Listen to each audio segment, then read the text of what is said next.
تو پھر کوشش کیجئے کہ ان چیزوں کی طرف کبھی بھی نہ ہاتھ بڑھائیے نہ اپنے قدم کو بڑھائیے اور ہر اعتبار سے اپنے آپ کو ہلاکت سے بچائیے۔ آیت کے آخری سے بیان فرمایا گیا وَأَحْسِنُوا، اور نیکیاں کرو، ان اللہ یحب المحسنین، بے شک اللہ تبارک و تعالی نیکیاں کرنے والوں کو پسند فرماتا ہے۔ جو نیک لوگ ہیں وہ اللہ کے محبوب ہوتے ہیں، جو نیک لوگ ہیں وہ اللہ تبارک و تعالی کے پیارے ہوتے ہیں، جو نیکیاں کرتے ہیں اللہ تبارک و تعالی انہیں اجر بھی عطا فرماتا ہے، ثواب بھی عطا فرماتا ہے۔ اور نیکی کا جو ایک سب سے بڑا فائدہ وہ یہ ہے کہ اللہ تبارک و تعالی آپ کو ذہنی اور قلبی سکون عطا فرما دیتا ہے، جو دوائیوں سے نہیں ملتا، کسی طرح سے نہیں ملتا۔ جب بندہ کوئی نیکی کرتا ہے، کسی کو کپڑا پہنا دیا، کسی کو کھانا کھلا دیا اور کسی غریب کے پیٹ کے اندر اس کا لقمہ جو ہے وہ چلا گیا، اس کا اپنا دیا ہوا، تو اب یہ کیا ہوتا ہے کہ ان سب چیزوں سے اللہ تبارک و تعالی اس کے دل کو سکون عطا کرتا ہے، ذہن کو سکون عطا کرتا ہے۔ جب اسے سکون ملتا ہے تو پھر یہ کہتا ہے کہ واقعی اس نیکی کی برکت سے اللہ تعالی نے مجھے سارا سکون عطا فرما دیا۔ تو ہم تینوں چیزوں کو دیکھیں، اعتدال کا راستہ خرچ کے اندر، نمبر 2 اپنی عادتوں کو درست رکھیں، کہیں ایسا نہ ہو کہ عادات بگاڑنے کی وجہ سے پہلے ہم اپنی عادتیں خراب کریں اور پھر عادت جو ہے وہ ہمیں خراب کرنا شروع کر دے۔ اور تیسرا یہ کہ نیکی کا کوئی بھی موقع ہاتھ آئے اسے ہاتھ سے نہیں جانے دینا چاہیے۔ ماہ رمضان کا آغاز آج پہلا عشرہ سمجھیے کہ اختتام پذیر ہے، ہم نے 10 دنوں میں کیا کھویا کیا پایا اس کا محاسبہ کریں اور آئندہ جو باقی 20 دن رہ گئے کوشش کریں کہ ان میں اللہ تعالیٰ کی رضا والے کام کریں، سحر و افطار اللہ تعالیٰ کی رحمتیں برکتیں حاصل کریں، شب جمعہ اور روز جمعہ کی برکتیں حاصل کریں۔ اللہ تعالیٰ ہم سب کو عمل کی توفیق عطا فرمائے۔ بہت خوب، ماشاءاللہ۔ اور یہ جو آیا کریمہ تلاوت فرمائی مفتی اسحاق مدنی صاحب نے، اس میں جو اس کا سرنامہ ہے، مرکزی خیال ہے، وہ تو مفتی صاحب وہی ہے کہ اپنے آپ کو ہلاکت میں مت ڈالو، لیکن وہ باقی ایشوز کو بھی کور کر رہی ہے۔ جی اور اتنی خوبصورت آیت ہے اور اس کا ترجمہ جس طرح سے ہے اور پھر جو تشریح مفتی صاحب نے بیان فرمائی، تو ہمیں 2-3 زاویوں سے مختلف باتیں سمجھانے کی کوشش کی ہے۔ اور آخری عشرے کی جو بات بتائی، یقیناً اس پہ ہمیں تفکر کرنا چاہیے کہ 33% رمضان گزر گیا، 33% رمضان گزر گیا ہے، 10 روزے گزر چکے ہیں، دوسرا عشرہ، تیسرا عشرہ اور پھر وہی زندگی ہے۔ تو کوشش یقیناً کرنی چاہیے، ہو سکتا ہے کہ یہ ہماری زندگی کا آخری رمضان ہو، کوشش کرنی چاہیے ہم سب کو کہ اسے بہترین رمضان اپنی زندگی کا بنائیں۔ ملاقات ہوتی ہے مختصر سے وقفے کی۔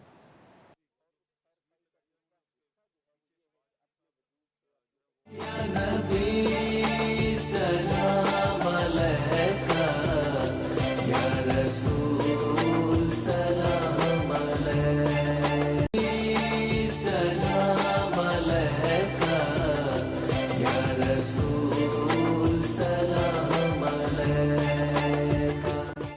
خوش آمدید، ایک بار پھر آپ کی خدمت میں حاضر ہیں اور چلتے ہیں اس سیگمنٹ کی جانب جس میں ایک سوال آپ کے سامنے رکھتے ہیں تاکہ ذہنوں کے عقل کے دریچے کھلیں، کچھ آپ بھی سوچیں، کچھ میں بھی کہوں اور اس پر ذرا گفتگو ہو، اور اگر گفتگو نہ بھی ہو تو کم از کم ہم کسی نتیجے پہ پہنچ سکیں۔ یعنی ایک سوال ہوتا ہے، اس کا جواب ہم چاہتے ہیں کہ آپ بھی دیں، خیال کا اظہار بھی کریں، اور میرے ذہن میں جو بات ہے میں بھی آپ کے سامنے رکھتا ہوں۔ سیگمنٹ کا نام ہے سوال ہمارا، جواب آپ کا۔ میرا سوال نہ ٹالے، بہت اداس ہوں میں۔ سوال ہمارا، جواب آپ کا میں آج ہمارا سوال ہے، ہم دوسروں پر الزام لگا کر کیوں تسکین پاتے ہیں؟ خراب عادت ہے ویسے، اور یہ بہت زیادہ ہے، ابھی سے نہیں ہے، یعنی اس وقت نہیں ہے، اس زمانے میں نہیں ہے، ویسے ہی ہمارے ہاں یہ عادت بہت ہی زیادہ رہی ہے کہ الزام فوراً لگا دیتے ہیں۔ اچھا، بدقسمتی سے یہ ہم مسلمانوں میں یا مسلمان کنٹریز میں یا اس خطے میں زیادہ ہے۔ جب جو لوگ باہر کام کرتے ہیں نا، مثال کے طور پر یورپ میں، امریکہ میں یا فار ایسٹ وغیرہ میں، وہاں یہ چیز کم دیکھی گئی ہے، وہ اتنی آسانی سے کسی پہ بلیم نہیں لگاتے، کیونکہ وہاں کے قوانین بھی بڑے سخت ہیں کہ اگر آپ نے کسی پر الزام لگا دیا وہ آپ کو کورٹ میں لے جائے گا، تو دنیاوی اعتبار سے بھی وہ ڈرتے ہیں اور اخلاقی معیار بھی انہوں نے اپنا ایک بنایا ہوا ہے۔ ہمارے ہاں ہم فوراً الزام لگاتے ہیں، حالانکہ ہم شریعت کے ماننے والے ہیں اور اسلام دین اور دین کے اصول، اسلامک جو پرنسپلز ہیں وہ، اور شریعت ہمیں سکھاتی ہے کہ کسی پر الزام نہیں لگا سکتے آپ، نہ آپ کے پاس ثبوت ہے نہ کچھ ہے، آپ نے الزام لگا دیا۔ آپ کو اور مجھے یہ پتہ ہونا چاہیے کہ جس پر ہم بغیر تحقیق کے الزام لگا رہے ہیں اس پر کیا گزرتی ہے اور اس کو کتنا نقصان ہوتا ہے، اور یہ احساس تب ہوتا ہے جب ہم پہ کوئی الزام لگاتا ہے۔ بہت ہی اہم معاملہ ہے۔ اچھا، ہے معاملہ یہ کہ ہم اس عادت کی وجہ سے شاید تسکین حاصل کرتے ہیں، ہمیں ایسا لگتا ہے کہ ہمارے دل کو راحت ہوئی. دیکھا میں نے 4-5 آدمیوں کو بتائی اس کے بارے میں یہ بات. اب وہ بات اس میں ہے تو نہیں, آپ نے کوئی نہ کوئی گند اچھالا, کوئی نہ کوئی ایسا کام, ایسی بات اس سے منسوب کر دی جو اس بیچارے میں ہے نہیں, لیکن آپ کو تسکین ہو رہی. سب کہہ رہے ہیں اچھا اتنا برا آدمی ہے یہ, میں بھی ذرا پوچھوں گا پڑوسی سے. اچھا اب ہمیں تسکین ہو رہی ہے کہ یہ معاملہ ملٹیپلائی ہو رہا ہے اور پھیل رہا ہے. یعنی کسی کو بدنام کرنا, کسی پر الزام لگانا, بالخصوص اگر یہ معاملہ خواتین میں ہو یا خواتین سے متعلق ہو, تو اللہ تعالیٰ ہم سب کو محفوظ رکھے. اور زیادہ قبیح فعل ہے کسی کی بہن, کسی کی ماں, کسی کی بیٹی کے بارے میں الزام لگانا. اور یہ بھی ہمارے معاشرے میں عام ہے کہ بہت ہی گندا کھیل کھیلا جاتا ہے جب کسی کے گھروں میں جا کر ہم یا گھروں تک پہنچ کر ہم اس طرح کے الزام لگاتے ہیں. تو سوال ہمارا یہ ہے کہ ہم دوسروں پر الزام لگا کر, تہمت لگا کر کیوں تسکین پاتے ہیں؟ اس کی 1-2 وجوہات ہیں. ایک وجہ تو یہ ہے کہ ہم جو ہے وہ مذہب اور دین سے دور ہیں, ہمیں نہیں پتہ کہ اس کا کتنا بڑا گناہ ہے. دوسری وجہ یہ ہے کہ صحبت خراب ہے.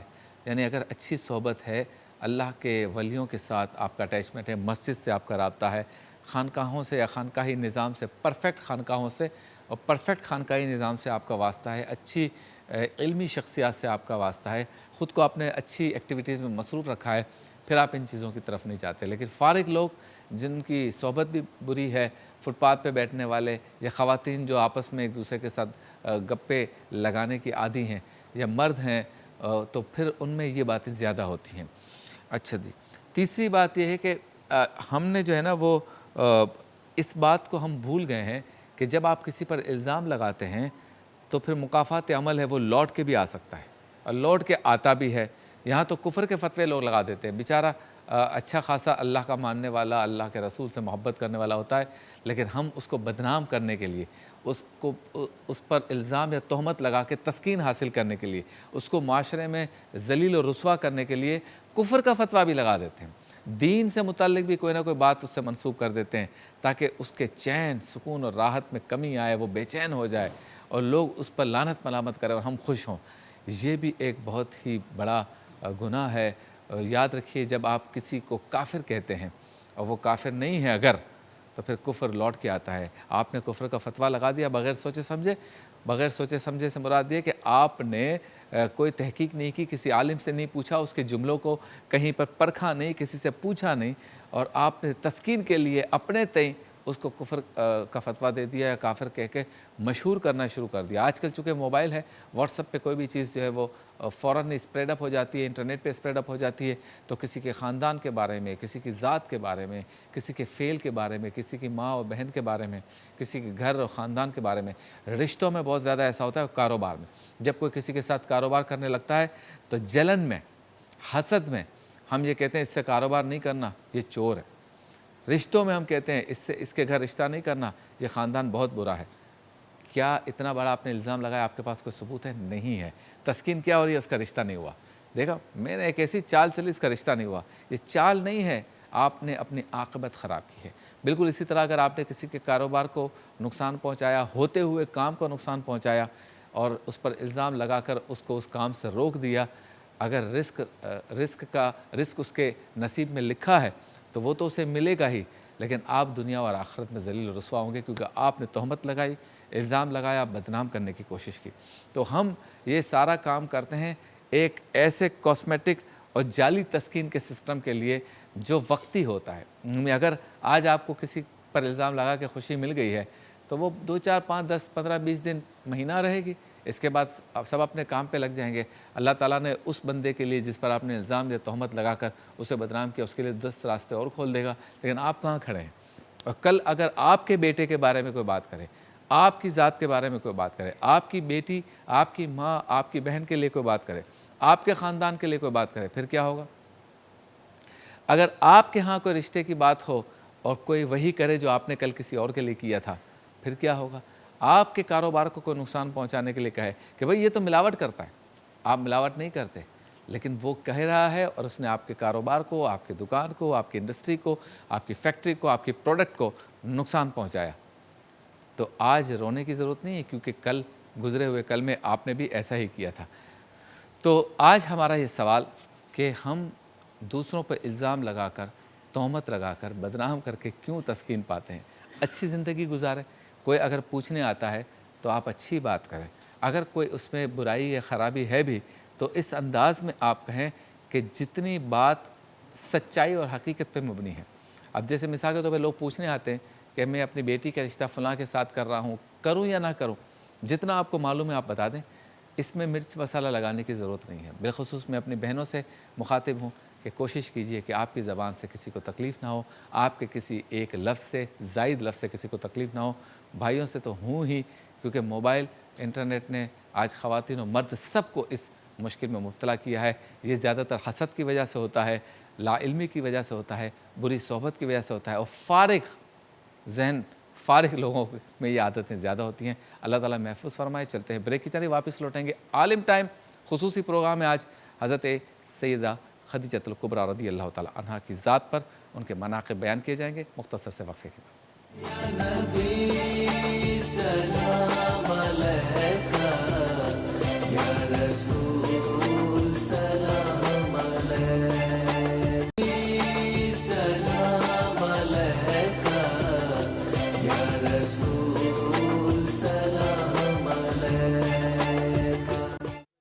خوش آمدید. ایک بار پھر آپ کی خدمت میں حاضر ہیں اور آپ دیکھ رہے ہیں ٹی وی 1 سے براہ راست نور الرحمان عشق رمضان کی یہ روح پرور نشریات سحری کے بابرکت لمحات میں. اب چلتے ہیں اس سیگمنٹ کی جانب جس میں ہمارے ساتھ علماء کرام ہوتے ہیں اور ہم علم دین کی بات کرتے ہیں، علم کی بات کرتے ہیں، سوال کرتے ہیں، جواب لیتے ہیں اور کوشش کرتے ہیں کہ اس نشست کے ذریعے ہم کچھ حاصل کر سکیں. آج چونکہ خصوصی پروگرام ہے ام المومنین حضرت سیدہ خدیجۃ الکبریٰ رضی اللہ تعالیٰ عنہا کی ذات کے حوالے سے، سیرت کے حوالے سے، کردار کے حوالے سے، اور اسی لیے آج کی اس نشست سے لے کر آخر تک ہم انشاءاللہ تعالیٰ ان کے مناقب بیان کریں گے. سیگمنٹ کا نام ہے عالم ٹائم.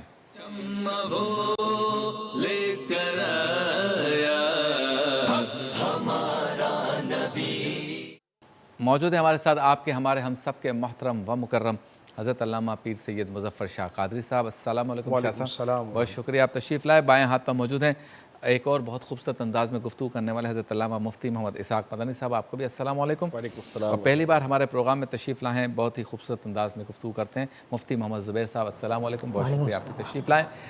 اچھا جی، سب سے پہلے شاہ صاحب ازواج مطہرات کے مقام پہ ذرا گفتگو کیجئے، پھر ہم بات کو آگے بڑھاتے ہیں، پھر اس میں سے تخصیص کر کے سیدہ کی ذات پہ چلیں گے. بسم اللہ الرحمن الرحیم. رب اشرح لی صدری ویسر لی امری واحلل عقدۃ من لسانی یفقہوا قولی. ازواج مطہرات، ازواج زوجہ کی جمع ہے. نبی کریم علیہ الصلوۃ والسلام کے حوالہ عقد اور عقد پاک میں اور آپ کے نکاح میں جو برگزیدہ خواتین آئیں، امت مسلمہ ان عظیم ہستیوں کو ازواج مطہرات، وہ عظیم خواتین کی جن کی طہارت اور پاکیزگی کی گواہی اللہ رب العالمین جل وعلا کا کلام دیتا ہے.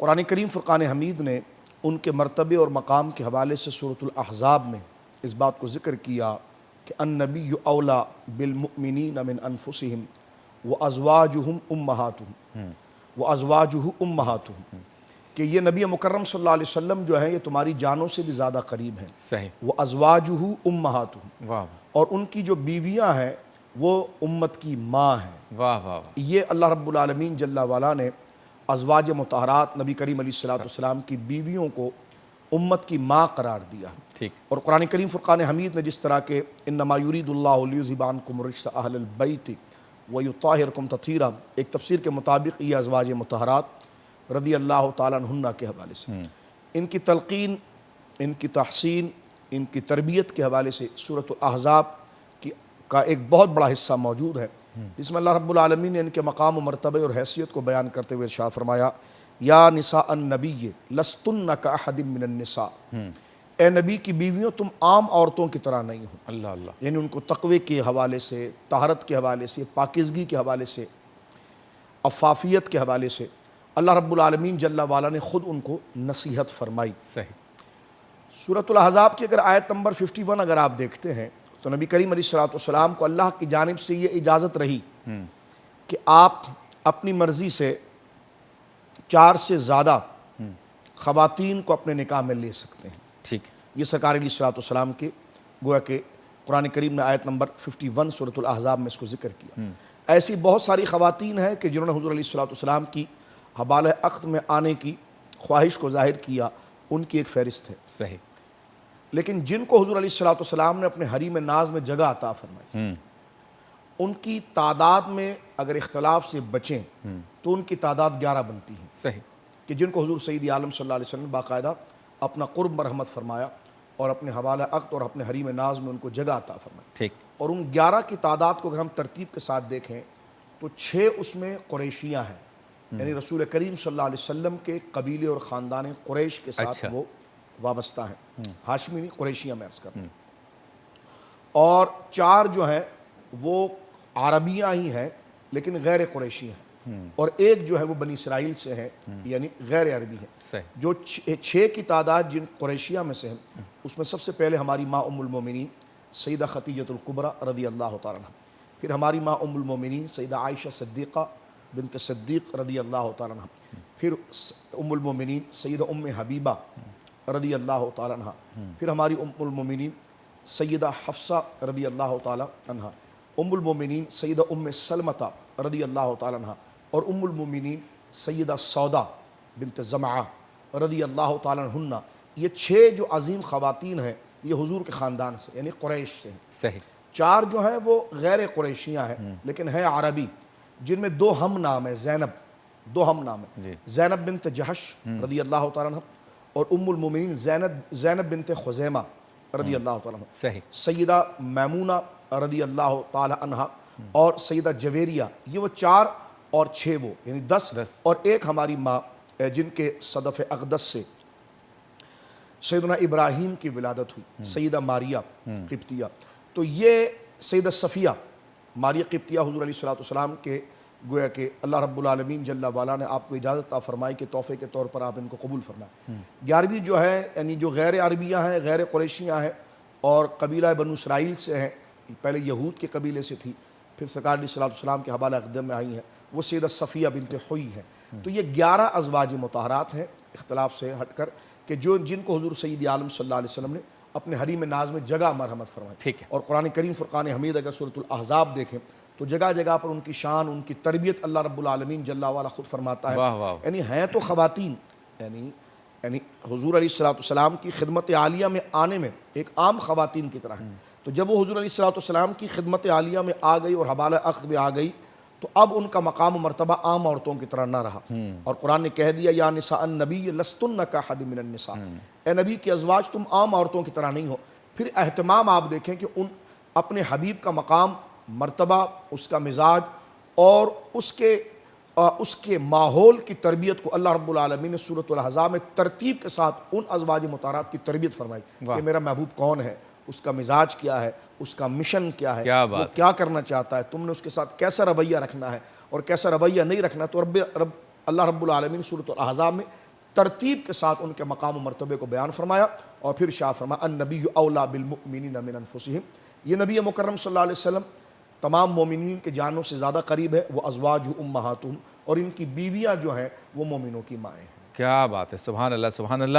اچھا مفتی اسحاق مدنی صاحب ذرا یہ بتائیے کہ حضرت خدیجۃ الکبریٰ رضی اللہ تعالیٰ عنہا کا آج تذکرہ ہم کر رہے ہیں، کیا امتیاز تھا باقی جتنی بھی ازواج تھی اس میں؟ بسم اللہ الرحمن الرحیم، اللہم رب اشرح لی صدری ویسر لی امری واحلل عقدۃ من لسانی یفقہوا قولی واجعل لی وزیرا من اہلی۔ حضور اکرم صلی اللہ تعالیٰ علیہ وآلہ وسلم کی ازواج مطہرات رضی اللہ تعالیٰ عنہن کا ذکر جیسے شاہ صاحب نے فرمایا، ان میں جو سب سے بڑی فضیلت اور سب سے بڑی خوبی اور تمام ازواج میں جنہیں سب سے زیادہ حضور صلی اللہ تعالیٰ علیہ وآلہ وسلم کا قرب خاص حاصل ہوا وہ حضرت سیدہ خدیجۃ الکبریٰ رضی اللہ تعالیٰ عنہ ہی ہیں۔ آپ دیکھیے کہ نبی مکرم صلی اللہ تعالیٰ علیہ وآلہ وسلم کی عمر مبارکہ جب 25 سال نکاح ہوتا ہے تو اگلے 25 سال تک میرے آقا علیہ السلام نے کوئی اور نکاح نہیں فرمایا۔ 25 سال تک حضور صلی اللہ تعالیٰ علیہ وآلہ وسلم کے عقد میں حضرت خدیجۃ الکبریٰ رضی اللہ تعالیٰ عنہ تشریف فرما رہی۔ ایک تو یہ بات ہوئی۔ دوسری بات یہ ہے کہ حضور صلی اللہ تعالیٰ علیہ وآلہ وسلم کی جتنی اولاد ہوئی سوائے حضرت ابراہیم رضی اللہ تعالیٰ عنہ کے، جن کا ذکر قبلہ شاہ صاحب نے فرمایا، ان کے علاوہ 4 صاحبزادیاں اور 2 صاحبزادے یعنی 4 شہزادیاں اور 2 شہزادے یہ حضرت خدیجہ کبریٰ رضی اللہ تعالی عنہا کے بطن مبارکہ سے اللہ تعالیٰ نے حضور کو عطا فرمایا. 2 خصوصیات ہو گئی. تیسری بات یہ ہے کہ آپ دیکھیے کہ عرب کے اس ماحول اس کلچر کے اندر کہ جہاں پر طاہر رہنا، پاک رہنا، طیب رہنا بہت مشکل معاملہ ہوتا تھا، لیکن اس دور میں آپ کو طاہرہ کہا جاتا تھا. آپ کا لقب ملکۃ العرب ہے. اور میں اسی تناظر میں آج کی بات کروں کہ آج اگر کسی کے پاس کچھ مال یا کچھ پیسہ آ جاتا ہے تو اس کا لباس تبدیل ہو جاتا ہے، اس کا انداز تبدیل ہو جاتا ہے. لیکن آپ دیکھیے کہ عرب کی یہ وہ خاتون ہیں کہ جنہیں اپنے والد محترم سے تجارت جو ہے مطلب ورثے کے اندر جو ہے منتقل ہوئی. اور نہ صرف یہ بلکہ پہلا نکاح ابو حالہ سے ان کا ہوا، ان کا جب وصال ہوا تو عتیق نامی شخص سے ان کا نکاح ہوا. ان کے بعد پھر حضور صلی اللہ تعالیٰ علیہ وآلہ وسلم سے ان کا نکاح ہوا. تو آپ دیکھیے کہ ان تمام چیزوں کے باوجود جو اس کے بعد کا پورا عرصہ 25 سال کا آپ دیکھیں گے، انہوں نے تجارت کو ایک طرف رکھا، سارے معاملات کو ایک طرف رکھا، فقط اپنی مکمل زندگی حضور کی خدمت کے لیے وقف کر دی. یہ بہت بڑا وقت تھا جو اللہ نے ان کو عطا فرمایا. سبحان اللہ، سبحان اللہ. گفتگو جاری رہے گی، آپ سے ملاقات ہوتی ہے مختصر سے وقت.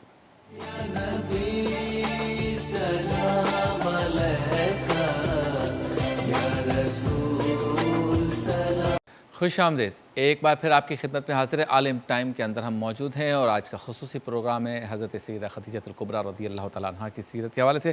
جی حضور، نکاح ہوا سرکار دو عالم صلی اللہ علیہ وسلم سے، اس کی کیفیت بتائیے، کس ماحول میں ہوا، کیا حالات تھے اس وقت؟ پھر وہ مال تجارت لے کر خود بھی یا تو جاتی تھیں یا خادمین کے ذریعے، خدام کے ذریعے بیچتی تھی. ایک تجارت کا ایک ماحول تھا ان کا.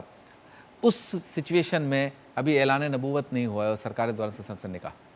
دیکھیں بہت بردبار خاتون تھیں آپ. سرکار کریم علیہ السلام ان کے محاسن کو خود بیان کرتے تھے. یعنی سیدہ زہرا سے بھی ذکر کیا، حضرت عائشہ سے بھی ذکر کیا، یہ حدیث کے اندر موجود ہیں. اور سرکار دو عالم صلی اللہ علیہ وسلم ان کے محاسن کو خود بیان کرتے. اس لیے کہ سیدہ پاک اپنے مزاج میں اس قدر مضبوط اور مدبر تھیں کہ ان کے والد گرامی کا انتقال ہو گیا اور عمر بظاہر بہت کم تھی. پھوپھی نے اور چچا نے آپ کو پالا، لیکن والد کے بزنس کو پھر رن آپ نے کیا اور اس بزنس کو آپ نے 5% سے 100% تک پہنچایا. اور عرب کی سب سے بڑی یعنی تاجراؤں میں سے آپ کا شمار ہوا، جن کی تجارت، جن کی حکمت کی حضور نے خود تعریف کی. واہ واہ واہ. اور سیدہ زہرا پاک سے حضور نے فرمایا کہ تمہاری والدہ کے اندر یہ خصوصیات تھیں، یعنی تجارت کے اندر. اب آپ دیکھیے کہ جس طرح مفتی صاحب نے ذکر فرمایا کہ طاہرہ یعنی عفافیت اور مزاج کی پاکیزگی بھی وہاں پر ہے. حضور علیہ السلام سے اس نکاح کے علاوہ اور بھی بہت سارے رشتے آپ کے تھے. آپ کے بھائی عوام، اور یہ عوام وہ ہے جو سرکار کریم علیہ السلام کی پھوپھی سیدہ صفیہ سے جن کا نکاح ہوا تھا. اچھا. اور ان کے صدف اقدس سے حضرت زبیر بن عوام پیدا ہوئے اور ان سے حضرت عبداللہ بن زبیر، یعنی زبیر بن عوام جو عشرہ مبشرہ میں سے، زبیر بن عوام بن خویلد، ہاں، یہ حضرت سیدہ خدیجہ الکبریٰ رضی اللہ تعالیٰ عنہا کے سگے بھائی ہیں. ان کا نکاح حضور علیہ السلام کی پھوپھی سے ہوا ہے کیونکہ ہیں سب قریش کے. ان کے صدف سے پیدا ہوئے ہیں حضرت زبیر بن عوام. زبیر بن عوام داماد ہیں حضرت سیدنا صدیق اکبر کے، کہ ان کے نکاح میں آئی ہیں حضرت اسماء بنت ابی بکر، اور ان سے عبداللہ بن زبیر پیدا ہوئے ہیں. تو گویا کہ یہ برگزیدہ سلسلہ، عبداللہ بن زبیر کو اگر آپ دیکھیں، زبیر بن عوام کو اگر آپ دیکھیں تو یہ بڑے برگزیدہ لوگ ہیں. تو یعنی اس اعتبار سے اگر آپ دیکھیں تو سرکار دو عالم صلی اللہ علیہ وسلم کی پھوپھی جان حضرت سیدہ خدیجہ کی بھابھی ہیں اس رشتے کے حوالے سے. اسی طرح آپ کے جو بیٹے ہیں ہند، جو اپنی والدہ کے ساتھ ہی اسلام قبول انہوں نے کر لیا تھا. اچھا. اور حضور علیہ السلام کے بڑے مقرب رہے اور آپ بڑے اعزاز سے یہ بات کرتے تھے تحدیث نعمت کے لئے کہ میں وہ ہوں کہ میرے باپ جیسا کسی کا باپ نہیں. واہ واہ. میں وہ ہوں جس کی ماں جیسی کسی کی ماں نہیں. میں وہ ہوں جس کی بہن جیسی کسی کی بہن نہیں، کیونکہ میری بہن فاطمہ ہے. تو سیدہ خدیجہ الکبریٰ رضی اللہ تعالیٰ عنہا کو یہ اعزاز اور یہ شرف اس خاندان کے حوالے سے حاصل ہوا. حضور علیہ السلام کے چچا ابو طالب، کیونکہ وہ خود تاجر تھے اور سرکار کریم علیہ السلام اس وقت دیگر کاموں میں مصروف تھے، تو سرکار دو عالم صلی اللہ علیہ وسلم کو تجارت کا مشورہ دیا انہوں نے. اور انہوں نے کہا کہ تم ایسا کرو کہ تم میرے ساتھ خدیجہ کے پاس چلو رضی اللہ عنہا، اور کیونکہ ان کا بزنس بہت ہے اور وہ شفافت اور گویا کہ انصاف کے ساتھ کام کرتے ہیں، تم چلو. یہ بات جناب ابو طالب پہنچانے سے پہلے سیدہ خدیجہ کو پتہ چل گئی تھی ان کے غلام میسرہ کے ذریعے. اچھا. تو انہوں نے خود پیغام پھر دوبارہ پہنچایا جناب ابو طالب کو کہ آپ ان کو لے کر آئیں. اچھا. اور میں ان کو مزاربت کا میں ان کے ساتھ عہد کرتی ہوں، اور لوگوں کو جو میں دیتی ہوں ان سے دگنا میں ان کو دوں گی. سرکار دو عالم صلی اللہ علیہ وسلم امین صادق اپنے اخلاق کے اعتبار سے مشہور ہے. اور سیدہ خدیجہ آپ سے عمر میں 15 سال بڑی ہے۔ جب یہ پہلا سفر ہوا ہے ملک شام کی طرف بصرہ کے مقام پر جی جہاں غزوہ موتا بھی لڑی گئی، اس مقام پر جب ہوا تو سیدہ خدیجہ کے غلام جو ہے میسرہ، ان کو سیدہ خدیجہ نے یہ ڈیوٹی لگائی تھی کہ تم نے کچھ نہیں کرنا، صرف ان کی شخصیت کا معائنہ کرنا ہے، کیونکہ آپ کی شرافت، آپ کا حسن، سرکار کا حسن جمال، اس سے تو سارا عرب متاثر تھا، معاملات اس سے تو سارا عرب متاثر تھا، لیکن معاملات جو یہاں پر کھل کے سامنے آئے نا، تو وہ ایک ہوا یہ کہ جب وہ لوٹ کر سرکار دو عالم صلی اللہ علیہ وسلم تشریف لا رہے تھے مکہ، اس وقت یعنی گراؤنڈ پلس 1 آپ سمجھیے، یہ گراؤنڈ پلس 2 آپ سمجھیے، سیدہ خدیجہ رضی اللہ تعالیٰ عنہ کا مکان تھا، وہ ظاہر سی بات ہے ملکہ ہے، تو وہ اپنے مکان کے اوپر والی فلور پر تشریف فرما تھی، اور اللہ رب العالمین جل وعلا نے ان کو بڑی فراست عطا فرمائی تھی، کیونکہ بیوہ ہونے کے بعد آپ کا سارا وقت تجارت کے اندر یا لوگوں کے درمیان خیر خواہی کے اندر، یا پھر اس دور کے جو کاہن قسم کے لوگ تھے جو لوگوں کے عقیدوں کو خراب کرتے تھے، تو آپ ان میں تحمل، توکل، یعنی یہ تلقین کا سلسلہ اسلام قبول کرنے سے پہلے آپ کے اندر یہ شرافت گویا کہ موجود تھی۔ صحیح۔ آپ اپنے مکان کے بالائی خانہ میں موجود ہیں، سرکار کریم علیہ السلام سامنے سے تشریف لا رہے ہیں قافلے میں، تو باقاعدہ آپ کی نظر آسمان پر پڑی ہے، تو آسمان پر باقاعدہ ایک بادل، کتابوں میں تو لکھا ہے کہ باقاعدہ آپ نے فرشتوں کو دیکھ لیا، یعنی یہ آپ کا عرفان تھا، کیا بات، یہ آپ کی معرفت تھی۔ کتابوں میں تو یہ لکھا ہے، سیرت کی کتابوں میں، کہ سیدہ خدیجہ نے حضور سید عالم کے سر مبارک کے اوپر جو فرشتوں نے جھرمٹ کیا ہوا تھا اور حضور کو سایہ دیا ہوا تھا، تو سیدہ خدیجہ کے لطائف اس وقت اتنے روشن تھے کہ آپ نے ان فرشتوں کا مشاہدہ کیا۔ کیا بات، تو میں نے بادل سے اس کو تشبیہ دی، اور اس وقت آپ کے قریب خواتین بیٹھی ہوئی تھی، ان سے آپ نے کہا کہ دیکھو یہ شخص کون آ رہا ہے، سب پر دھوپ، چلچلاتی بھی دھوپ ہے، اس کی تمازج نے، دھوپ کی تمازج نے ہر ایک کو پریشان کیا ہے، لیکن دیکھو یہ محمد بن عبداللہ آ رہے ہیں صلی اللہ علیہ وسلم، ان کے سر مبارک اور جہاں تک یہ گزر رہے ہیں ان کے اوپر سایہ اتنا گھنا ہے کہ جس طرح کہ عصر کے بعد کا وقت ہوتا ہے۔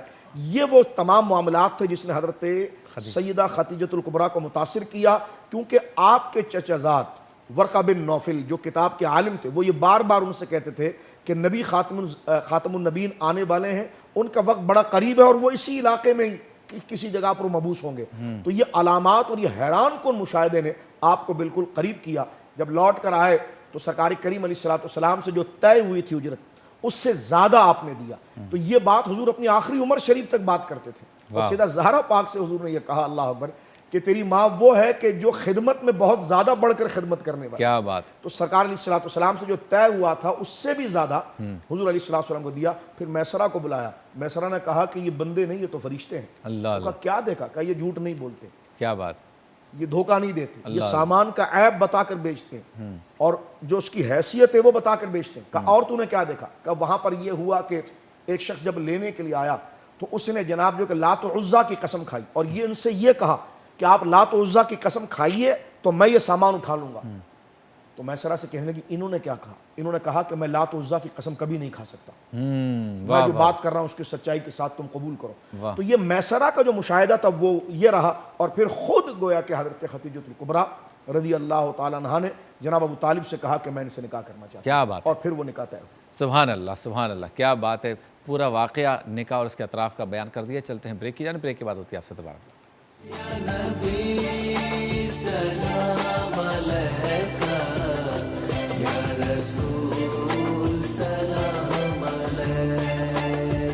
خوش آمدید۔ ام المومنین حضرت سیدہ خدیجۃ الکبریٰ رضی اللہ تعالیٰ عنہا کی سیرت، ان کے کردار، ان کے حالات زندگی پہ گفتگو ہو رہی ہے۔ مفتی محمد زبیر ہمارے ساتھ ہیں۔ سرکار دو عالم صلی اللہ علیہ وسلم سے ان کی الفت اور محبت کے بارے میں ذرا بتائیے۔ اعوذ باللہ من الشیطان الرجیم، بسم اللہ الرحمن الرحیم۔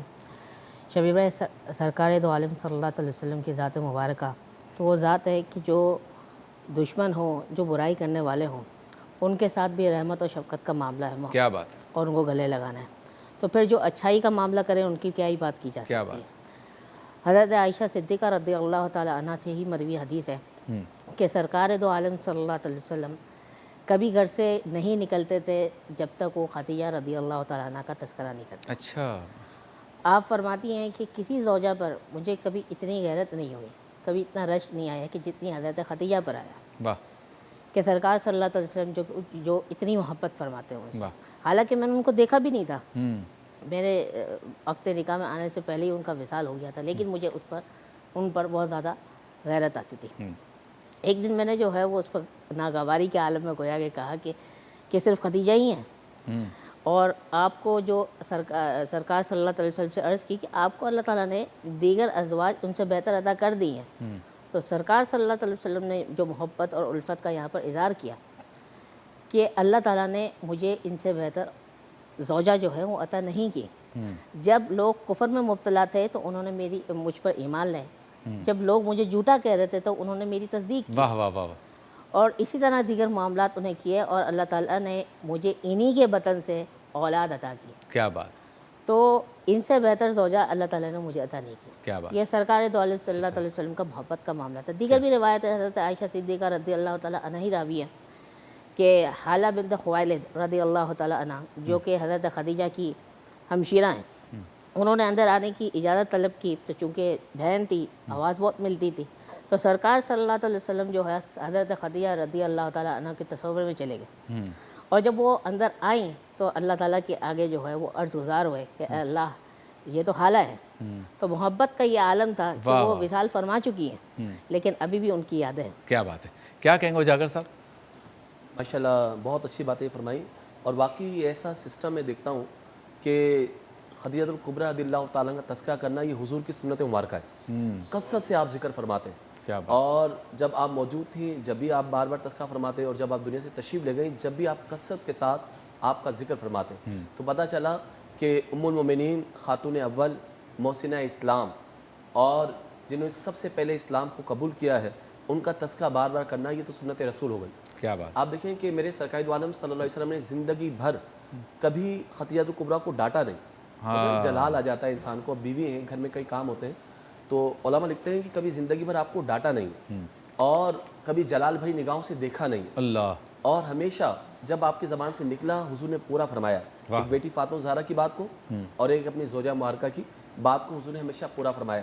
اور محبت کا عالم یہ دیکھیے کہ ایک مرتبہ ایسا ہوا کہ جس طرح شاہ صاحب نے قبلہ نے فرمایا تھا، جب ہار دیکھا کہ زینب نے اپنے شوہر کے بدلے آس کے بدلے ہار بھیجا ہے تو آپ رونے لگے، کیونکہ اس ہار سے خدیجہ الکبریٰ کی یادیں وابستہ تھیں، اللہ اللہ، اور کہا کیا تم مجھے اجازت دیتے ہو؟ صحابہ سے مشورہ لیا کہ تم مشورہ کرو، کیا میں واپس بھجوا دوں؟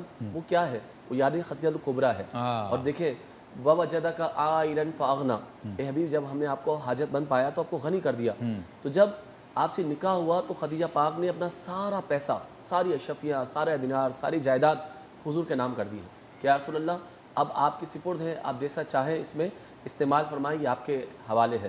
یہ محبت کا عالم دیکھیں۔ اسی طرح ایک سہیلی تھی حضور کی بارگاہ میں آئی اور مدینہ پاک کے اندر، تو حضور اکرم صلی اللہ علیہ وسلم جب وہ سہیلی آئی تو کافی دیر تک، بوڑھی تھی وہ، بہت بوڑھی تھی، آپ بیٹھے رہے اور آپ نے زیادہ وقت ان کو دیا اور زیادہ دیر کلام کرتے رہے، ان کی باتیں سنتے رہے، ان سے کلام کرتے رہے، حتیٰ کہ جب وہ جانے لگی تو بہت سارے تحائف ان کو دے دیے۔ حضرت عائشہ نے عرض کی کہ یا رسول اللہ یہ کون ہے؟ تو کہا یہ خدیجہ الکبریٰ کی سہیلی ہے۔ اللہ اکبر، محبت کا عالم دیکھیں، کیا بات، یادیں دیکھیں کس طرح وابستہ ہے۔ اسی طریقے سے آپ صلی اللہ علیہ وسلم کی عادت ہے، مفتی احمد نعیمی نے لکھا، فرماتے ہیں کہ آپ اکثر بکری کا بچہ وغیرہ ذبح فرماتے ہیں اور اس کا گوشت خدیجہ الکبریٰ کی سہیلیوں میں تقسیم فرماتے ہیں اچھا، تاکہ ان کی روح مبارکہ کو سکون پہنچے۔ کیا بات، آپ کہتے ہیں پوری کائنات آتی ہے رسول اللہ کے دربار میں تاکہ سکون ملے پریشانی کے عالم میں، اور جب میرے نبی پریشان ہوتے تو آپ تشریف لے کر آتے خدیجہ الکبریٰ کے پاس۔ کیا یہ بات، محبت کا عالم۔ سبحان۔ اچھا شاہ صاحب، وحی کا تذکرہ ہوا، اس وقت کے ذرا حالات بتائیے کہ جب نزول وحی کا واقعہ ہمارے سامنے آتا ہے تو وہاں پہ بھی سیدہ کا تذکرہ آتا ہے۔ ایک مختصر سے وقفے کے بعد وحی اور اس کے اطراف میں جو واقعات ہوئے وہاں سیدہ کا کیا رول اور کردار ہے، اس پہ گفتگو کریں گے مختصر سے وقفے کے بعد۔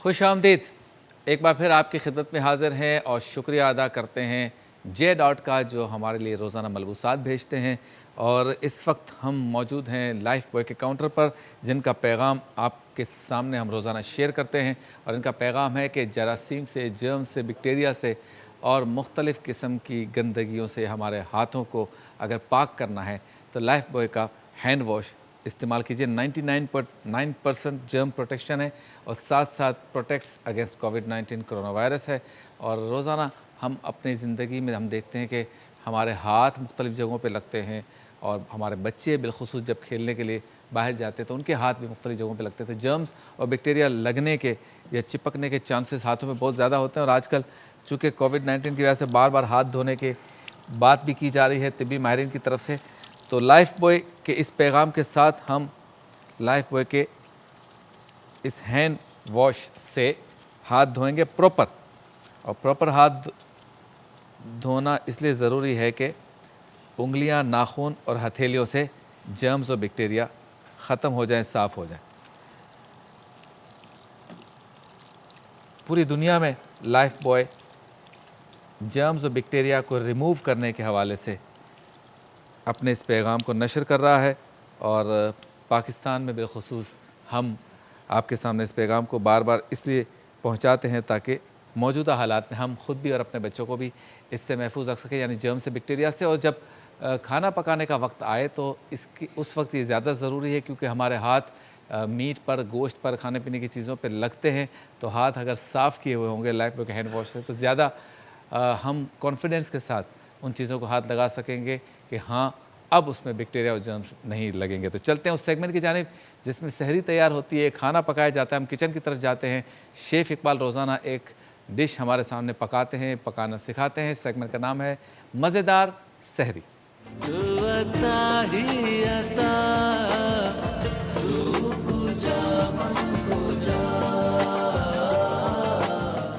السلام علیکم، کیسے ہیں آپ؟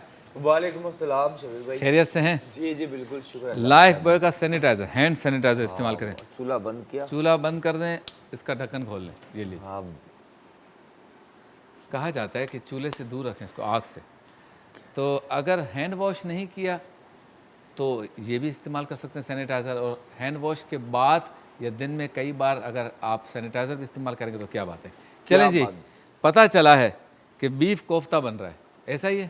جی بالکل آپ کو پتہ چلا ہے، جو بالکل ایسا ہی ہے، درست ہے. اخبار میں آیا تھا. ہاں بالکل، بات چھپتی کہاں ہے. اچھا جی، کیسے بنے گا بتائیے. شبیر بھائی یہ بیف کا قیمہ، بیف ویل یا مٹن کے کوفتے بھی بہت اچھے بنتے ہیں. اچھا، مہنگا بہت ہو گیا. پاکستان میں مختلف شہروں کی ایوریج لگائیں تو میرے خیال میں بیف ہوگا 750. ہاں ایسا ہی. ہاں. اور مٹن ہوگا 1250 1300. ہاں 1400 بھی ہے لوٹ مار والے علاقوں میں. پھر بکرا عید میں بنا لیں کوفتے. ہاں نہیں ابھی بنا ہے ابھی جان باقی ہے. مٹن بیف تو نہیں آپ مار لیں، ابھی جان باقی ہے. جان باقی ہے. چلیں جی، کیا بات. اچھا یہ شبیر بھائی بیف کا قیمہ ہے، ٹھیک ہے، یا ویل کا یا مٹن، یہ جو بھی فیٹ ہلکا سا رکھیے گا. ٹھیک ہے. اور اس میں 1 عدد پیاز جو چوپ کی ہے وہ ایڈ کی. ٹھیک ہو گیا. ٹھیک ہے جی. اس کے ساتھ ہی دیگر اسپائسز. تو پھر آغاز کر لیتے ہیں نمک سے. ہاں جہاں سے ذائقے کا آغاز ہوا بالکل. سالٹ. اس کے بعد 1 ہو گیا. یہ ہاں لال مرچ پاؤڈر 2 ہو گیا. 1 چمچ چائے کا. شبیر بھائی گرم مسالہ پسا ہوا آدھا چمچ. میں جو 3 کہہ رہا ہوں نمبرز کہہ رہا ہوں، چمچ ادھر دھیان رکھنا ہے. ہاں 3 چمچ نہ ڈال دو. ہاں ہلدی پاؤڈر ہو گئی. آئٹم نمبر 4 ہلکی سی کالی مرچ 5 اور یہ خشخاش 6. ٹھیک ہے. اور اس کے ساتھ ہی بیسن جو ہوتا ہے، بیسن چنے کا آٹا، بیسن 1 اور یہ 2 چمچ. کیا بات. اچھا شبیر بھائی اس لیے کہ اس کی بائنڈنگ ہوگی. بہت سی خواتین کہتی ہیں کہ ہم کوفتے بناتے ہیں اور ٹوٹ جاتے ہیں. اچھا. تو اس سے اس کی بائنڈنگ اس کی کافی اچھی ہوگی، بہتر ہوگی. ٹھیک ہے. ساتھ ہی 1 عدد انڈا ضروری ہے. جو دیکھیں نا، یہ بائنڈنگ ایجنٹ ہے، اس کی بائنڈنگ اچھی ہوگی. بائنڈنگ سے مراد یہ کہ جب اس کو ہم آراستہ کر کے سجا کے گولا بنائیں گے اور اس کے بعد آئل میں ڈالیں گے تو اسی گولا بنانے کو بائنڈنگ کہتے ہیں. کیا بات. جیسے ہمیں لوگ گولی نہیں دے دیتے، یہاں ہم گولا بناتے ہیں. حکمران بہت گولیاں دے رہے ہیں. جو طاقتور ہوتا ہے کمزور کو گولی دے رہا ہوتا ہے. صحیح بات ہے جی. شاہ صاحب، نزول وحی کے وقت سیدہ کا کردار. دیکھیے میں اس میں یہ عرض کرنا چاہوں گا کہ جناب رسالت امام صلی اللہ علیہ وسلم کو جو اللہ رب العالمین جل وعلا نے معجزات عطا فرمائے ہیں، اس کی بنیادی 2 قسمیں ہیں. جی. ایک ہے عقلی اور ایک ہے حسی. یعنی معجزات وہ کہ نبی مکرم صلی اللہ علیہ وسلم کی ذات اور ذات سے صدور ہونے والے ایسے معاملات کہ جس کی مثال اور نظیر لانے سے ہر دوسرا بندہ عاجز ہو جائے، اور وہ اعجاز اور وہ مرتبہ نبی کو عطا ہوتا ہے۔ اچھا شاہ صاحب، اس بات کو اگر بریک کے بعد لے لیں تاکہ مزہ آئے گا، اگر رک جائے گی تو بات سمجھ میں نہیں آئے گی۔ ملاقات ہوتی ہے مختصر سے وقفے کے بعد، معذرت۔ سلام علیکہ یا رسول سلام علیکہ۔ خوش آمدید، ایک بار پھر آپ کی خدمت میں حاضر ہیں۔ اسپیشل پروگرام ہے آج حضرت سیدہ خدیجۃ الکبریٰ رضی اللہ تعالیٰ عنہ کے حوالے سے۔ اچھا جی، یہ بیف کوفتہ آپ نے پکانا شروع کر دیا ہے؟ جی شبیر بھائی، ہلکا سا آپ نے ہاتھوں پہ آئل اپلائی کیا اور قیمہ اچھے سے آپ نے، ٹھیک ہے، اس طرح ذرا دبانا ہے تاکہ اچھے باؤل بنیں گے۔ اس کے بعد اس کے کوفتہ بنا لیں، تیار چلیں جی، شاہ صاحب کی طرف ایک سوال تھا، نزول وحی کے وقت کی کیفیات۔ اس کا مقدمہ ذکر کرنے کی کوشش کر رہا تھا کہ اللہ رب العالمین جب حضرات انبیاء کرام کو ہدایت کا پیغام دے کر دنیا میں بھیجتا ہے تو اللہ رب العالمین ان کے اعجاز کے لیے، تکریم کے لیے، عزت کے لیے ان کو معجزات عطا فرماتا ہے، صحیح، ٹھیک ہے نا۔ اب نبی کے سامنے جو لوگ ہوتے ہیں ان کی ذہنیت دو قسم کی ہوتی ہے، ایک ہوتے ہیں بڑے ذہین، فطین، فہیم، دانشمند، اور ایک ہوتے ہیں انتہائی ضدی اور ہٹ دھرم۔ یہ دو قسم کے لوگ ہوتے ہیں۔ اب ان کے مطالبے بھی اپنے ذہن کے مطابق ہوتے ہیں اور وہ نبی کو پرکھتے ہیں، ہر بندہ اپنے ذہن سے نبی کو پرکھتا ہے اور کوشش کرتا ہے۔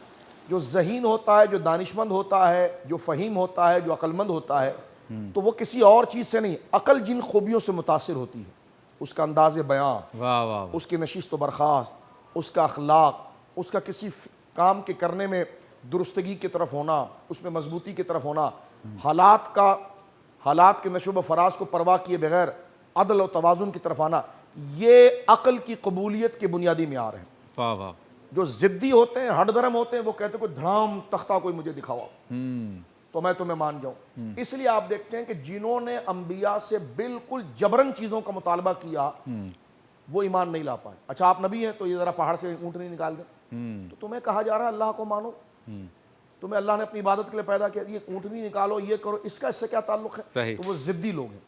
ایک فہیم، دانشمند لوگ ہوتے ہیں جو، اب مثلا آپ غور کریں، حضرت عبداللہ بن رواحہ شاعر ہیں، شاعر کتنا نازک مزاج ہوتا ہے، کتنا فہیم ہوتا ہے، کتنا ذہین ہوتا ہے، کتنا باریک بین ہوتا ہے، کتنا نفیس ہوتا ہے۔ فاروق اعظم کے دوست تھے، وہ انصار سے تھے، انہوں نے پوچھا تم نے حضور کو کیسے پہچان لیا صلی اللہ علیہ وسلم؟ ہاں تم شاعر ہو نا، تو جناب رسول کریم صلی اللہ علیہ وسلم نے تمہارے سامنے جب قرآن پڑھا ہوگا تو اس کی عربیت، اس کا اسلوب، اس کا تسلسل، اس کا نظم دیکھ کر تم الفاظوں سے متاثر ہو گئے ہوں گے، کیونکہ شاعر ہو، تم الفاظوں سے کھیلتے ہو۔ انہوں نے کہا بات ایسی نہیں ہے۔ اچھا، تو ان کا یہ شعر علامہ ابن حجر نے اصابہ میں نقل کیا، وہ کہتے ہیں کہ اگر حضور سید عالم صلی اللہ علیہ وسلم اگر حضور سید عالم صلی اللہ علیہ وسلم میرے سامنے قرآن نہ بھی پڑھتے، کانت بدیہۃ، تم بھی قبل خبر ہے، حضور کی باڈی لینگویج بتا رہی تھی کہ یہ شخصیت غیر معمولی ہے۔ اللہ اللہ اللہ اللہ، یہ ہے وہ فہیم لوگ۔ واہ واہ، ان کے چلنے کا انداز بتاتا تھا کہ یہ عام آدمی عام نہیں آدمی نہیں ہے، ہے، ان کے برتنے کا انداز بتاتا تھا کہ یہ عام آدمی نہیں ہے، کیا بات ہے، ان کے لین دین کا طریقہ بتاتا تھا۔ تو یہ ہے وہ باریک بین جو پردے کی اس طرف کی چیز کو عقل سے دیکھتے ہیں۔ سیدہ خدیجۃ الکبریٰ اس مزاج کی ایک عظیم فہمیدہ تھی اور دانش، سرکار دو عالم کے احوال کو انہوں نے دیکھا۔ اب حضور نے اپنے آپ کو نبی نہیں کہا تو انہوں نے بھی زبان سے نہیں کہا، لیکن وہ حضور علیہ السلام کی 15 سالہ زندگی جو حضور کے ساتھ وہ رہی، اور بالخصوص سرکار دو عالم صلی اللہ علیہ وسلم 15 سال کے بعد اعلان نبوت کرنا ہے، تو اس دوران آپ نے حضور کی خلوت کو بڑی باریک بینی سے دیکھا۔ واہ واہ واہ، ابھی تو باہر کے معاملات تھے جو لوگوں کے ذریعے پہنچے، سب کچھ کو دیکھنے کے بعد وہ اس مقام پر پہنچی۔ اور ایک بات میں عرض کرنا چاہتا ہوں، لوگ یہ کہنے لگے کہ تمہارے نبی کے نبی ہونے کی دلیل کیا ہے؟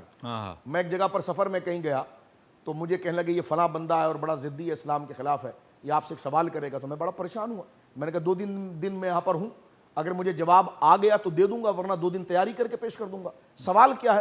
انہوں نے کہا یہ سوال یہ کہ آپ کے نبی ہونے کی کیا دلیل ہے؟ تو میں سکون سے بیٹھ گیا۔ تو مجھ سے کہنے لگا آپ تو بڑے ریلیکس ہو گئے۔ تو میں نے کہا اس کا کوئی، کہنے لگا یہ تو بہت بڑا سوال ہے۔ میں نے کہا کوئی سوال ہی نہیں ہے۔ کہنے لگا کیوں؟ میں نے یہ سوال کیا کہ آپ کے نبی ہونے کی دلیل کیا ہے؟ میں نے کہا وہ خود اپنی دلیل ہے۔ یہ اتنا آسان جواب ہے کہ وہ خود اپنی دلیل ہے۔ اگر آپ کی عقل کام کر رہی ہو اور آپ فہیم المزاج ہو اور آپ کے اندر دانشمندی اور عدل موجود ہو. یہی آپ دیکھیے سیدہ خدیجہ الکبریٰ نے 15 سال حضور کا معائنہ کیا, ابھی وہی اتری. کتنا بڑا دعویٰ ہے جناب کہ میرا رابطہ رب سے ہو گیا. اللہ اللہ اللہ اللہ, یہ کوئی چھوٹا دعویٰ ہے؟ کیا بات. جس رب نے اس کے پس منظر کو آپ دیکھیں, کیفیات کو آپ دیکھیں, فکر کو دیکھیں, اور اور حالات سیدہ کو کا جواب ایسا عام نہیں ہے. یعنی اتنا بڑا دعویٰ جناب رسول کریم کا کہ اس غار کے اندر میری طرف سے, اللہ کی طرف سے میرے پاس فرشتہ آیا. وہ رب جس نے اس کائنات کو بنایا وہ مجھ سے ہم کلام ہو گیا, اور میں اس کی طرف سے اعلان کرنے جا رہا ہوں. کتنا بڑا دعویٰ, کائنات میں سے بڑا دعویٰ کیا ہوگا؟ واہ واہ, سیدہ نے اس پر کوئی نہیں کیا. سرکار کے پیشانی مبارک پر ہاتھ رکھ کے فرمایا واللہ ما یخزیک اللہ ابدا, آپ گھبرائیے گا نہیں, اللہ آپ کو ضائع نہیں کرے گا. واہ واہ واہ, ارے کیسے؟ فرمایا انک لتصل الرحمہ, آپ تو رشتوں کو جوڑنے والے ہیں. کیا بات ہے. یہ تو انسانیت کسی کے اندر بھی نہیں ہے. آپ کا یہ رویہ جہاں لوگ رشتوں کو کاٹتے ہیں, اپنی خود غرضی کرتے ہیں, تو آپ کی تو پہلی صفت یہ ہے جو آپ کے اندر عقل جس چیز کو دیکھ رہی کہ بندہ غیر معمولی ہے. فرمایا میں نے آپ کی زندگی میں دیکھا کہ انک لتصل الرحمہ, یہ حضور کی زندگی پر پہلا خطبہ اگر کسی نے پڑھا ہے تو سیدہ خدیجہ نے پڑھا. فرمایا انک لتصل الرحمہ وتحمل الکلہ, آپ کمزور لوگوں کا بوجھ اٹھاتے ہیں, اپنی شان و شفقت کی پرواہ کیے بغیر اس کمزور کے ساتھ ہو جاتے ہیں. واہ واہ, وتقری الضیف, آپ مہمان نوازی کرتے ہیں, واہ واہ, کماتے خود ہیں, کھلاتے مہمانوں کو ہیں. اور فرمایا کہ وہ تعین علی نوائب الحق, اور آپ ہمیشہ حق کا ساتھ دینے والے کے ساتھ ہو جاتے ہیں چاہے پورا زمانہ اس کے خلاف ہو. واہ واہ, اس کو اکیلا نہیں دیکھتے, نظریہ دیکھتے ہیں. کیا فرمایا اس کو نبی نہیں بنایا جاتا تو کس کو نبی بنایا کیا جاتا؟ بات تو ہے. یہ سیدہ نے حضور کی پوری سیرت مبارکہ کو دیکھا. کیا تو بات. یہ وہ لوگ ہیں کہ جنہوں نے حضور کی جو اصل معجزہ ہے, حضور کا یہ اخلاق, اور اس کو دیکھنے والے وہ فہیم المزاج لوگ تھے, اس لیے پوری زندگی ساتھ رہے. اور جو ضدی لوگ ہوتے ہیں جو کسی ایک اچنبے کی چیز کو دیکھنا چاہتے ہیں, جیسے ابو جہل تھا, اس پر کوئی اثر نہیں ہوا, چاند دو ٹکڑے بھی ہو گیا, سارے معاملات ہو گئے. تو سیدنا صدیق اکبر, فاروق اعظم, عثمان غنی, اور مولا کائنات, اور بالخصوص سیدہ خدیجہ الکبریٰ رضی اللہ تعالیٰ عنہا کی یہ جملے آپ دیکھیں, عرب کا وہ دہکتا منتشر مزاج معاشرہ, اس میں اخلاق کی اگر کئی رمق اور چمک نظر آ رہی ہے تو جناب رسالت میں نظر آ رہی ہے. اور زبان حال میں کبھی یہ بات کہتا ہوں کہ حضور نے کہا ہوگا اس سے پہلے تم نے مجھے یہ کیوں نہیں کہا. اللہ اللہ اللہ, میں اپنے مزاج میں ایک سوچتا ہوں, سرکار نے اگر یہ کہا ہوگا کہ خدیجہ اگر میں ایسا ہی ہوں تو پہلے اظہار کیوں نہیں کیا, تو سیدہ نے یہ بھی کہا ہوگا کہ پہلے آپ نے بھی تو اعلان نہیں کیا. کیا بات ہے, سبحان اللہ سبحان اللہ. چلیں جی, کوفتے پک رہے ہیں جی شبیر بھائی, واہ جی واہ, اسے پکنا کہیں گے, تلنا کہیں گے؟ یہ فرائی ہو رہے ہیں, فرائی ہو رہے ہیں. فرائی یا تلنا بھی ایک ہی. فرائی انگلش میں, مجھے میری انگلش کمزور ہے, تلنا صحیح. براؤن ہوں گے یہ؟ ہاں براؤن کرنے شبیر بھائی, کیونکہ بیف کے ہیں, اور بہت زیادہ ایسے ٹرن اوور نہیں کرنا اور ٹاس نہیں کرنا, ٹوٹ جائیں گے. Late it brown. ٹھیک ہے, ملاقات ہوتی ہے لیٹ اٹ براؤن کے وقت. سلام علیکہ یا رسول سلام علیکہ. خوش آمدید, ایک بار پھر آپ کی خدمت میں حاضر ہیں, اور آپ دیکھ رہے ہیں مزیدار سحری. ہمارے شیف اقبال بیف کوفتہ بنا رہے ہیں اور میرے فوکس پر ہیں. یہ دیکھیں, یہ اور قریب آ گئے.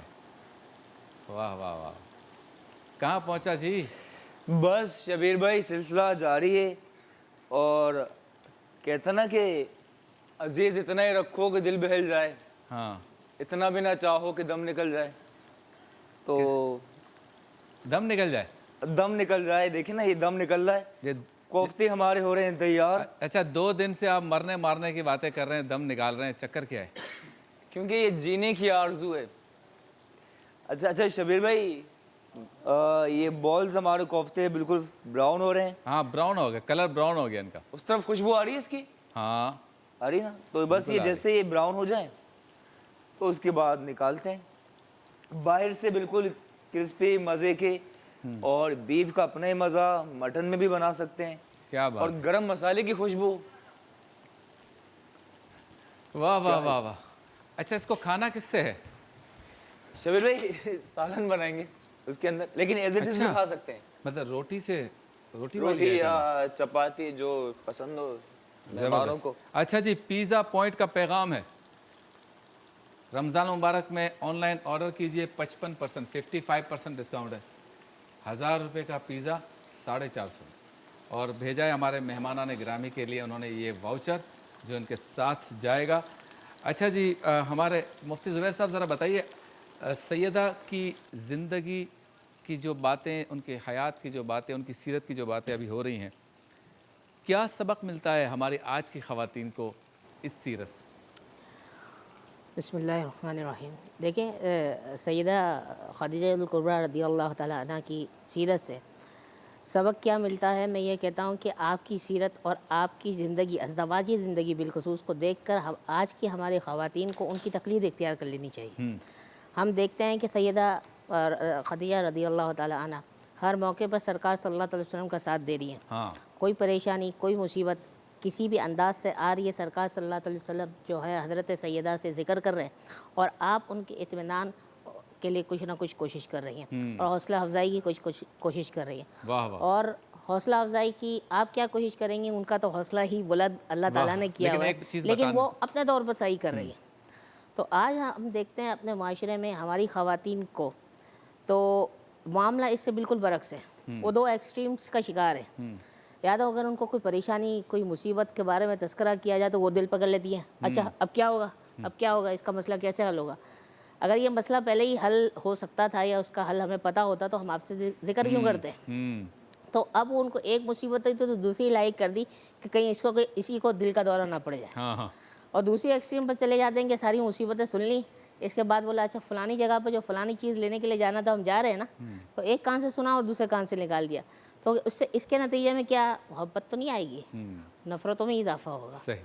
تو ہماری معاشرے کی خواتین کو آج جو ہے وہ سیدہ خدیجہ الکبریٰ رضی اللہ تعالیٰ عنہ کی زندگی کو سمجھنا چاہیے، سیکھنا چاہیے. بالخصوص ازدواجی زندگی کے جو 25 سال ہیں اس کو جاننا چاہیے اور پھر اس کی تقلید اختیار کر لینی چاہیے. کیا بات ہے. جی شاہ صاحب کیا اضافہ کریں گے سبق کے حوالے سے؟ سیدہ خدیجہ الکبریٰ رضی اللہ تعالیٰ عنہ میں جو صبر و تحمل اور اپنے شوہر پر اعتماد اور بڑی غم گسار خاتون تھی. سرکار کریم علیہ الصلوۃ والسلام کی پریشانی اور حضور علیہ الصلوۃ والسلام کو پہنچنے والی اذیت جو مشرکین مکہ کی طرف سے تھی، تو سرکار دو عالم صلی اللہ علیہ وسلم کو تسلی دینا، حوصلہ دینا اور حضور علیہ الصلوۃ والسلام کے ساتھ رہنا. اور آپ دیکھیں کہ 6 بچے ہیں، مولا علی سمیت اگر آپ دیکھیں تو 7، کیونکہ مولا علی کو آپ نے اپنے گود میں اپنے بچوں کی طرح پالا ہے. کیونکہ اگر آپ دیکھیں گے شبیر بھائی تو سرکار کریم علیہ الصلوۃ والسلام کی بڑی شہزادی سیدہ زینب اور یہ مولا علی ایک عمر کے ہیں.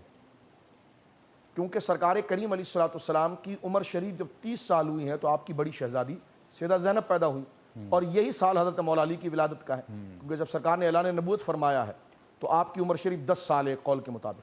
اور اگر 8 سال لیا جائے تو پھر سرکار کی جو بیٹی ہے وہ حضرت مولا علی سے 2 سال بڑی ہے. تو سرکار مولا مرتضیٰ کو بھی آپ نے اپنے بچوں کی طرح پالا. تو بچوں کا خیال رکھنا، بیٹیوں کو پالنا، بچوں کا خیال رکھنا اتنا بڑا مشن اور آگے سے اتنی بڑی جنگ لگی ہوئی ہے. اور اس میں صبر و استقامت کرنا، آہوزاری نہ کرنا اور ایسا کوئی اہتمام نہ کرنا کہ جس میں حضور علیہ الصلوۃ والسلام کی پریشانی میں اضافہ ہو جائے. کیا بات. بلکہ سرکار علیہ الصلوۃ والسلام جو سارے صحابہ کا غم اور دکھ سن کر جب گھر تشریف لاتے ہیں تو ان تمام مسائل کو حل کرنے کے لیے سیدہ خدیجہ آپ کو تسلی دیتی. کیا بات. اچھا شاہ صاحب ایک بچی ہے جو بچپن سے ہارٹ کی پیشنٹ ہے، اللہ ہو، سیدہ ثنا بخاری. تو آپ سب علماء کرام سے جو دیکھنے سننے والے ہیں انہوں نے کہا ہے کہ سب مل کے دعا کریں کہ اللہ تعالیٰ اس کو میری ماں سیدہ خدیجہ اور سیدہ زہرا پاک کے صدقے ان کو کامل شفا عطا فرمائے. چلتے ہیں بریک کی جانب، بریک کے بعد ہوتی ہے آپ سے دوبارہ. نبی سلام علیکہ یا رسول سلام علیکہ. Welcome back. ایک بار پھر آپ کی خدمت میں حاضر ہیں. بیف کوفتہ بن رہا ہے. ساتھ ساتھ آپ کے علم میں ہے کہ آج خصوصی پروگرام ہے ام المومنین حضرت سیدہ خدیجہ الکبریٰ رضی اللہ تعالیٰ عنہ کی سیرت، کردار اور ان کے یوم کے حوالے سے آج گفتگو ہو رہی ہے. جی بیف آپ نے جو قیمہ تھا اس میں سارے مسالے ڈال کر اسے تل لیا، فرائی کر لیا، سائڈ پہ آ گیا. اب کیا کرنے جا رہے ہیں؟ جی شبیر بھائی، آن دی ادر ہینڈ ایک اور پوٹ کے اندر کوکنگ آئل، اس کے اندر پیاز ایڈ کی، ہلکا سا اسے براؤن تو نہیں کرنا لیکن بس ہلکا سا جب کلر چینج ہونے لگے، اور اسی لیے پکاتے ہیں تاکہ پیاز کی مٹھاس ختم ہو جائے. کہیں مٹھاس کی ضرورت ہوتی ہے تو کہیں مٹھاس ختم کرنی ہوتی ہے. تو ہلکی سے جب مٹھاس ختم ہو اس کے بعد یہ پینٹ مونگ پھلی جو ہم نے کرش کر کے رکھی تھی، مونگ پھلی ہے یہ؟ ہاں مونگ پھلی ایسے نائف سے کرش کی تھی، یہ ایڈ کی. ٹھیک ہے جی. اور اس کے ساتھ ہی ہلکا سا چٹکی خشخاش، لوگ پیس کر بھی ایڈ کرتے ہیں خشخاش، مونگ پھلی اور کوکونٹ کو، لیکن ہم نے ایز اٹ از شامل کر لیا.